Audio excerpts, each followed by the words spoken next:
Ce qu'une femme regarde en premier chez un homme. On va se tenir loin des discours convenus, des blablabla, je regarde sa beauté intérieure. Aujourd'hui, j'ai invité sur la chaîne Lula Morales et son franc-parler. Salut Lula, ça va bien? Salut Fabrice, ça va, mais t'as quoi dans les cheveux là? Alors, montant cette vidéo, nous sommes en pleine canicule. C'était soit ça, soit mes cheveux commençaient à boucler et j'avais l'air d'avoir un sol pleureur sur la tête. Donc je préfère avoir un vent dans les cheveux que de toute façon, avec mon charisme naturel, je me prends tellement rarement devant. Pardon. Toi, tu regardes quoi en premier chez les mecs? Oh là là, la première réponse que je te donnerais, c'est ça dépend de l'âge que j'avais. Parce que clairement, en évoluant dans la vie, j'ai changé complètement mes critères de sélection. Je regarde plus du tout la même chose. Donc si tu m'avais posé la question il y a 20 ans, je t'aurais dit est-ce qu'il est mignon et est-ce que ensemble on peut être instagrammable, même si à l'époque Instagram n'était pas l'Instagram d'aujourd'hui. Tu m'aurais posé la question il y a 10 ans, où j'avais 30 ans, je t'aurais dit est-ce que on a quand même des centres d'intérêt communs et est-ce que mine de rien tu es mignon. Mais à l'époque là, j'étais même pas encore assez en paix avec mon physique. Donc il y a 10 ans tu m'aurais posé la question, je t'aurais dit est-ce que t'es mignon? Est-ce que tu es suffisamment mignon pour compenser mon manque de confiance en moi sur le plan physique? Ah oui, et puis surtout, j'avais tendance à chercher un mec qui avait ce que moi j'avais pas. Ça veut dire qu'à l'époque, j'avais tendance à chercher chez un homme des qualités que moi je me sentais pas à la force de développer moi-même. Maintenant, à 40 ans bientôt, je vais plutôt chercher chez un homme ses capacités à être un bon partenaire dans la vie et sa capacité à, au quotidien, être quelqu'un avec qui je vais pouvoir composer. Tu veux dire que ton homme, c'était un outil de valorisation sociale sur Instagram? Oui. En fait, quand tu es une femme, tu vas choisir un homme pour plusieurs raisons. Soit tu vas choisir un homme pour qui il est, ce qui est la meilleure chose à faire. Tu choisis un homme pour qui il est, c'est-à-dire un individu fort, qui il est vraiment en tant que personne. Ou alors, tu vas chercher un homme pour ce qu'il est, / ce qu'il représente. Et quand tu es une femme qui n'a pas confiance en toi, quand en tant que femme tu n'as pas confiance en toi, ce que tu vas regarder chez un homme, c'est ce qu'il représente.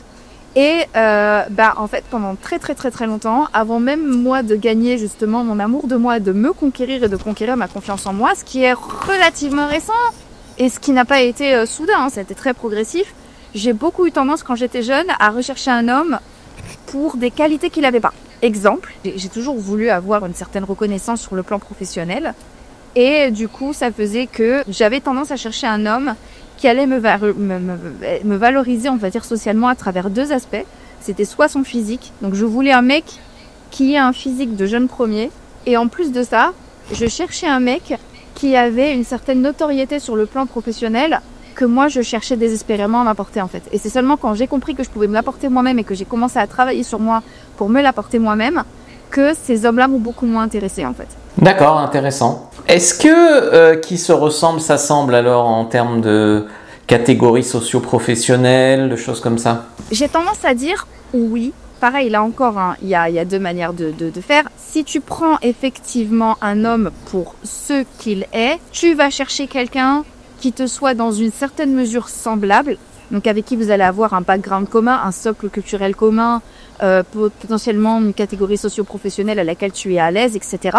Mais ça, c'est si tu as toi-même travaillé sur toi. Tu vas chercher un homme qui soit aussi bien que toi, d'accord? Tu vas chercher un homme pour qui il est, et tu vas aussi chercher un petit peu de certaines complémentarités, d'accord? Par exemple, effectivement, moi c'est mon cas, en général je vais chercher un homme avec qui on va être dans une certaine mesure, on va dire similaire, donc notamment au niveau du socle culturel, au niveau des valeurs, au niveau de la direction surtout, au niveau de ce qu'on cherche, on va dire au niveau de la direction qu'on veut faire prendre à notre vie. D'un autre côté, on va chercher une certaine complémentarité, d'accord? Je vais vouloir chercher chez un homme des qualités que moi j'ai pas et qui m'échappent. D'un autre côté, on va dire que quand tu cherches un homme pour ce qu'il est et pour ce qu'il représente, tu vas pas forcément chercher un homme qui soit comme toi ou qui soit de ton niveau. Tu vas chercher un homme qui va contrecarrer à toi ton absence de valeur. Et là, par valeur, j'entends valeur sur le marché de l'amour. Donc, tu vas chercher un homme qui a des qualités que toi t'oses pas avoir. Donc, qui se ressemble, s'assemble. On va avoir tendance à chercher un mélange entre la complémentarité et la similarité.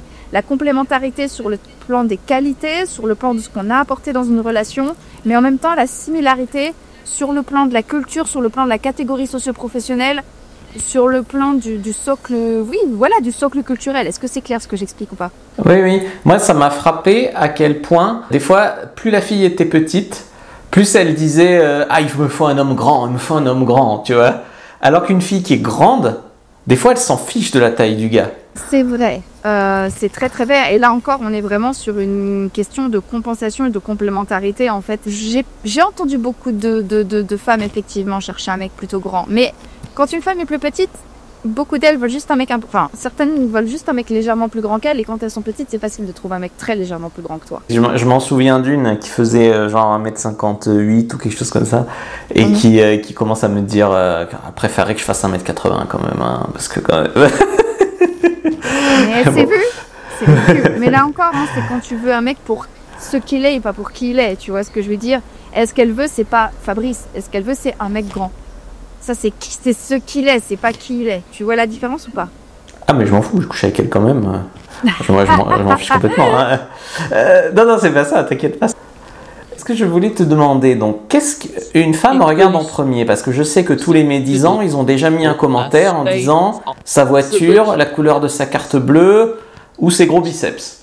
Alors, est-ce qu'il y a du vrai, du faux? Qu'est-ce qu'elle regarde? Déjà, on n'est pas aux States. Sa voiture... Alors, concrètement, hein, je suis en France, je parle avec énormément de femmes, d'accord? Et en France, avec toutes les conversations de femmes que j'ai eues, alors je suis toujours surprise quand j'entends ça, hein, je n'en ai jamais entendu une seule. Et croyez mon expérience et mon grand âge, d'accord? Je n'ai jamais de ma vie, et je suis toujours stupéfaite, et pourtant je vis pas dans une grotte et je parle à des tonnes de femmes dans ma vie, d'accord? Je n'ai jamais une seule fois dans ma vie entendu une femme mentionner la voiture d'un mec comme un argument de vente, que ce soit dans le bon sens ou dans le mauvais sens, que ce soit pour critiquer sa voiture ou que ce soit pour spammer devant. Et pourtant je suis une femme qui écoute les confidences des femmes, hein.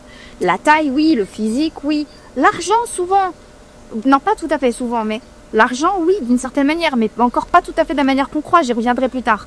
Mais je n'ai jamais entendu une seule femme se pâmer devant la voiture d'un mec. Oui, une jolie voiture c'est chouette, mais j'ai jamais entendu une femme expliquer ça comme un argument de vente. Ce qu'une femme va regarder en premier pour répondre à ta question, déjà ça va être l'allure globale et est-ce que son allure va attraper son visage? Ça veut dire que est-ce que cet homme va correspondre dans sa carte mentale, on va dire, de ce qu'est un homme qui lui plaît, est-ce qu'il va matcher? Ça veut dire est-ce que en le scannant de manière complètement inconsciente, par exemple, elle va le rencontrer en soirée ou dans la rue ou au resto ou en boîte, je sais pas, n'importe où, ou même en photo sur les réseaux, enfin les applications de rencontre. En fait, elle va scanner et là, dans sa tête, elle a une espèce de... Non, il faut vraiment, il y a un problème avec ce... Attends, on va l'éteindre. Voilà, c'est mieux. Voilà. Bon, c'est pas grave, je vais commencer à boucler dans à peu près 3 minutes 50. Tu peux commencer à mettre un timer, c'est pas grave. En fait, on a toutes dans notre tête une espèce de portrait robot de ce qu'un homme, d'un homme qui nous plaît. Un homme qui nous plaît, pas forcément un mec beau, d'accord? Un homme qui nous plaît. Et il peut y avoir une dissonance entre le mec beau et le mec qui te plaît. De mon côté, les mecs qui me plaisent sont pas nécessairement toujours les plus beaux, d'accord? Mais il faut qu'il lui attrape le regard. Et qu'est-ce qui va composer ce portrait robot? Ce portrait robot va être un peu la somme de tous ces hommes qu'elle a rencontrés, que ce soit en vrai ou de manière virtuelle ou de manière un peu... indirecte, à travers des écrans, à travers des vidéos, à travers des photos, etc., qui lui ont apporté des expériences positives. Donc que ce soit son chanteur préféré, son ex, son papa, son meilleur ami d'enfance, etc., il va y avoir une espèce de mélange un peu de tout ça, où il va y avoir des traits que ces hommes ont, qu'elle va enregistrer. Et quand elle va rencontrer des hommes qui ont ces traits, un ou plusieurs de ces traits, ça va lui faire quelque chose. Et ça va être la première chose qui va attraper le regard d'une femme. Donc, ça peut être des choses très conformes en fait à ce qu'on attend d'un homme, hein, grand, mâchoire carrée, grosses épaules, coiffure en brosse, je sais pas. Et puis ça peut être aussi des choses extrêmement spécifiques. Moi par exemple, j'ai un truc pour les pas de doigts, j'ai un truc pour les bouilles de bébé. Et bizarrement, j'ai aussi un truc pour les mecs pas très grands en taille au final. Mais ça, c'est spécifique à moi. Il y a des femmes, ça va être un mec particulièrement maigre. Et ça, c'est une part d'aléatoire. J'ai une copine qui me parlait des lèvres roses d'un mec, qui me disait, j'adore ce mec, il a des lèvres roses. Et je lui disais, mais pourquoi? Elle me disait, parce que des lèvres roses, c'est des lèvres pleines de vie, c'est des lèvres dans lesquelles le sang circule. Et j'étais là, je fais, c'est pas con, mais c'est bizarre. Il y a une part de conforme, en fait, et il y a une part on va dire, d'uniformité, mais il y a aussi une part d'aléatoire. Et cette part d'aléatoire, je pense que c'est la part qui met les hommes le moins à l'aise. Parce que du coup, certains hommes aimeraient avoir la formule magique pour ne jamais faire chou blanc, mais cette part d'aléatoire va rentrer en compte, en fait. Donc ça, tu peux pas. Tu vois, tu peux pas déterminer ça. Si une femme a grandi dans un environnement où tous les mecs qui lui ont apporté du plaisir sont des tout petits blonds aux yeux bleus, mais que toi t'as un grand black et baraqué comme une armoire, désolé, la part d'aléatoire fait que cette fille qui te plaît, elle n'est pas intéressée par toi de prime abord en fait. Je me rappelle, mon ex, elle disait que le mec le plus sexy qu'elle trouvait, c'était Matthew Bellamy, un chanteur qui est quand même réputé pour être pas très beau et pas très grand et rien du tout. Et je sais pas, elle disait c'est mon genre, machin, truc. Et elle disait que son ex, donc le mec avant moi, lui ressemblait.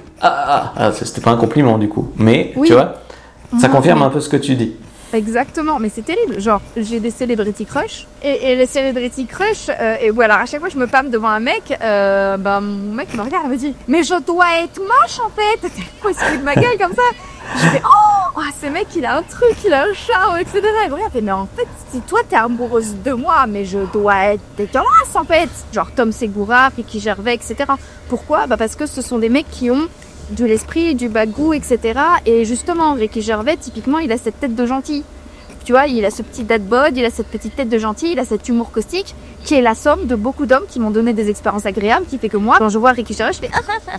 Ok, donc l'allure générale, s'il ressemble à quelqu'un qui lui a donné du plaisir, son père, son ex, son cousin, un mec qui lui a sauvé la vie quand il était jeune, d'accord. L'hypergamie, ça existe vraiment? Encore une fois, on revient dans le concept de elle te veut pour ce que tu es ou elle te veut pour qui tu es en fait. Non, 64 ans, le gars. 64 ans, quand même. On parlera de l'âge juste après.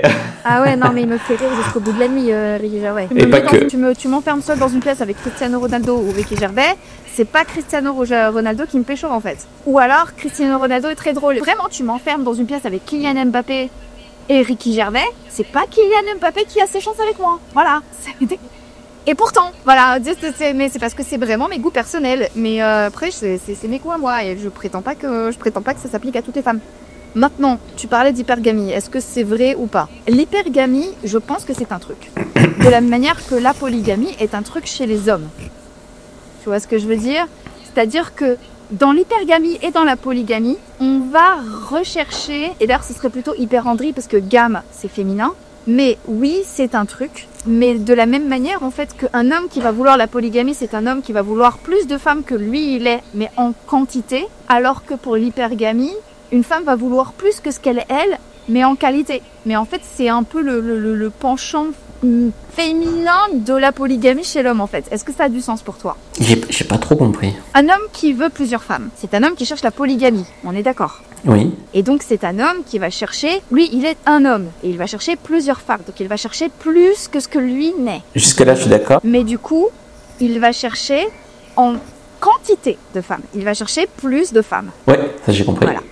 À une femme qui cherche l'hypergamie, même si encore une fois ce terme n'est pas pertinent sur le plan étymologique, elle va chercher plus d'hommes que elle. Mais elle va pas le chercher en termes de quantité, elle va le chercher en termes de qualité. Cette fois j'ai compris. Cette fois j'ai tout à fait compris. Voilà.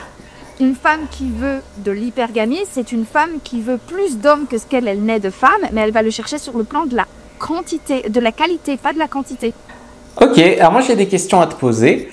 Est-ce que c'est vrai que les femmes regardent les mains, les chaussures, les fesses et le paquet? Les fesses, oui. Les mains, pas toutes. Les pieds, les chaussures, le paquet, je pense que c'est spécifique à certaines femmes. De la même manière que certains hommes louchent aussi sur des pieds de femmes en fait. Non. Concrètement, on va plutôt regarder les yeux, on va plutôt regarder l'allure générale, on va plutôt regarder des signes de bonne santé aussi, des signes de bonne hygiène de vie. C'est-à-dire que clairement, un mec qui a des pas trop grandes mains, mais qui a un corps qui transpire la bonne santé parce qu'il a des beaux cheveux, des beaux yeux bien blancs, des dents un peu blanches, un bon sourire, des dents bien plantées, une allure générale qui marque la bonne santé, un corps qui semble souple, etc. Et une manière de se mouvoir, etc. Mais il a des petites mains. Bon, voilà. Je pense qu'une femme peut très facilement faire abstraction à ce genre de choses. Le paquet, écoute, pareil. Je pense qu'un paquet proéminent, en fait c'est la même chose pour tout. Des mains proéminentes, un paquet proéminent, des chaussures particulièrement jolies, etc. vont attirer le regard. Mais un paquet pas trop visible, des mains pas trop visibles aussi, des chaussures pas très grandes non plus ou pas trop belles, va pas trop attirer le regard. Sauf si, en fait, ça va être l'extrême qui va attirer le regard dans un sens ou dans l'autre. Mais être dans la moyenne ne va pas te discréditer. Voilà, c'est ça que je veux dire. La moyenne ne va pas te discréditer. Mais être dans un penchant ou dans l'autre, ça veut dire avoir, par exemple, des mains particulièrement grandes ou des mains particulièrement petites, ou etc., va attirer l'attention dans un sens ou dans l'autre. Est-ce que ça a du sens pour toi? Tout à fait. La théorie était que les femmes ont beaucoup de chaussures dans leur penderie. Donc elles accordent de l'importance aux chaussures. Donc elles regardent les chaussures du mec. Et aussi que si un mec prend un peu soin de lui au niveau un peu vêtements, il sera plus ou moins capable de prendre soin d'une femme ou d'une famille.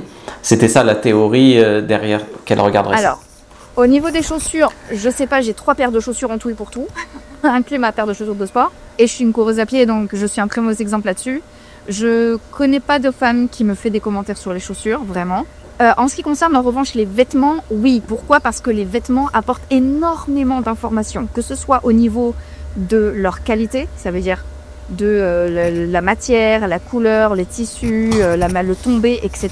Donc ça va donner beaucoup d'informations sur la catégorie socio-professionnelle d'un homme, et une femme est en mesure de déterminer la catégorie socio-professionnelle d'un homme à travers ses vêtements. Mais il va y avoir d'autres éléments comme par exemple le soin, le fait que les vêtements soient repassés, qu'il n'y ait pas de boutons qui manquent, qu'il n'y ait pas de fils qui débordent partout, que la lecture, la silhouette soit agréable à lire, etc. Et là, en fait, le message que tu donnes, c'est que si tu arrives à prendre soin de tes vêtements, sachant que c'est pas le premier truc qu'un homme fait, ça veut dire que avant de prendre soin de ses vêtements, un homme va prendre soin du reste, va prendre soin de sa carrière, va prendre soin de son corps, va prendre soin de sa vie sociale, va prendre soin, etc., etc.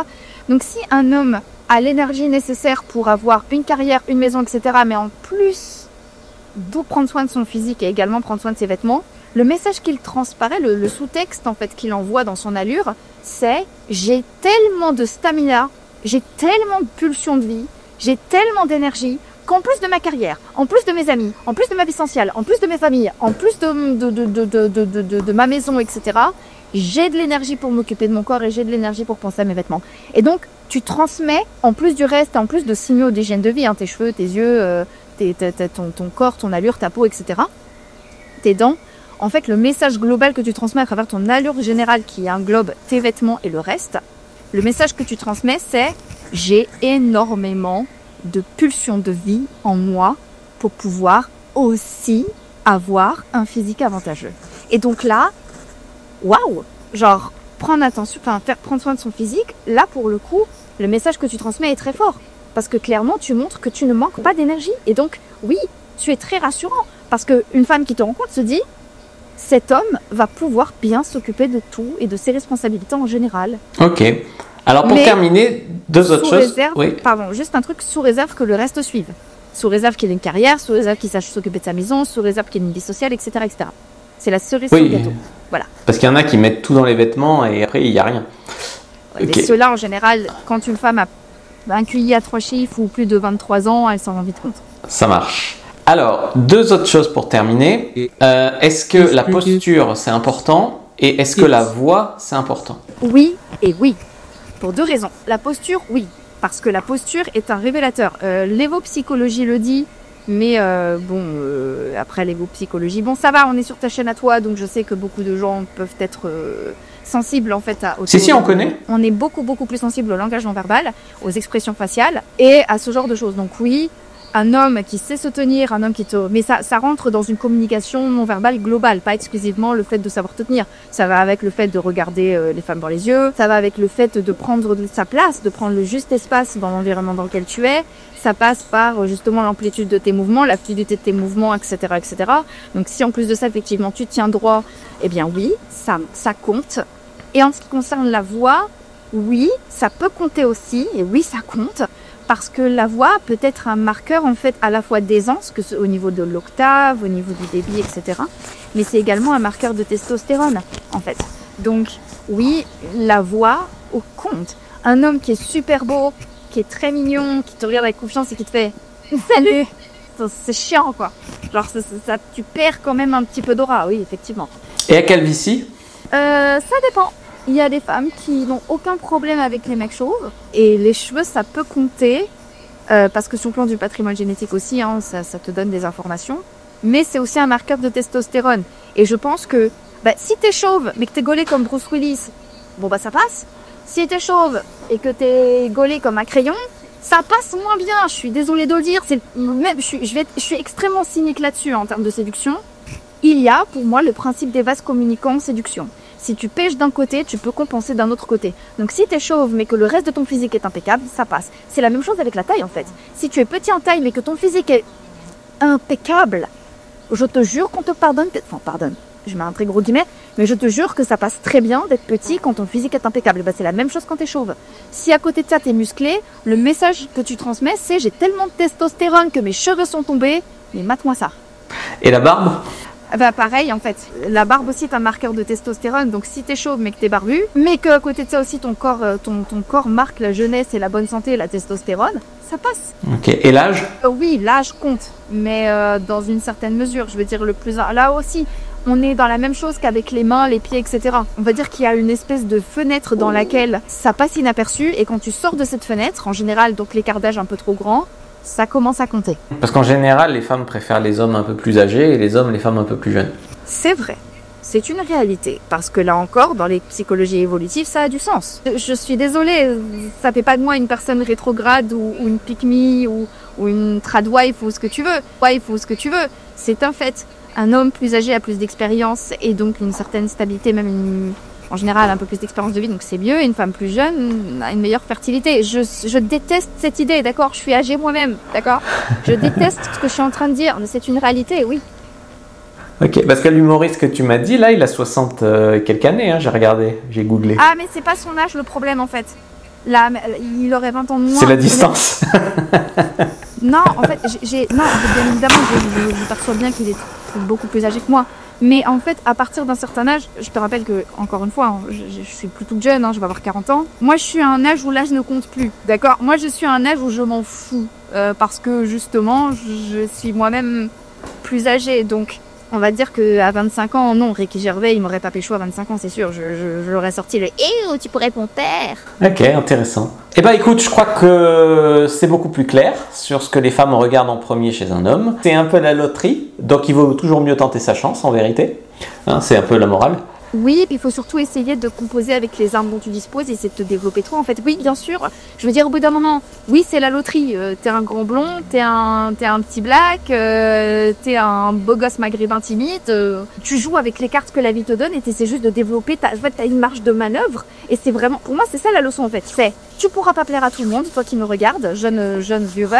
La vie t'a donné des cartes et elle t'a donné aussi une certaine marge de manœuvre. Et en fait, la meilleure chose à faire, plutôt que de te faire chier et de complexer pour les trucs pour lesquels tu ne peux rien faire, regarde là où tu as de la marge de manœuvre et concentre-toi sur développer ce que tu peux avec la marge de manœuvre dont tu disposes et ne sous-estime pas ta marge de manœuvre. Pour moi, ce serait plutôt ça la conclusion. Ok, non, je disais plus la loterie voilà. Au sens de que les filles, elles ont des goûts très divers, si tu veux, très hétérogènes. Donc, tu vois, par exemple, t'en as une qui va te trouver mignon, l'autre, elle va te trouver pas terrible. En fait, tu peux pas savoir à l'avance. Bien sûr. Mais comme je disais, au lieu de te focaliser sur ce que tu peux pas faire, par exemple plaire à une femme dont tu n'es absolument pas le genre, essaie de développer ta marge de manœuvre et focalise-toi sur ce que tu peux changer chez toi, ce que tu peux faire évoluer chez toi plutôt que de te morfondre. Excellent. Que tu peux pas alors où est-ce qu'on peut te retrouver pour plus de conseils? Écoutez, je vous donne rendez-vous sur ma chaîne YouTube, Lula Morales. Vous pouvez aussi me retrouver sur mon site web, lula-morales.com et vous pouvez à ce moment-là prendre rendez-vous avec moi pour des sessions. Excellent. Moi, je vous laisse avec une fiche sur comment mieux comprendre les femmes. Je vous la mets en description dans la vidéo, je vous la mets en commentaire épinglé. N'hésitez pas à exploser la barre de commentaires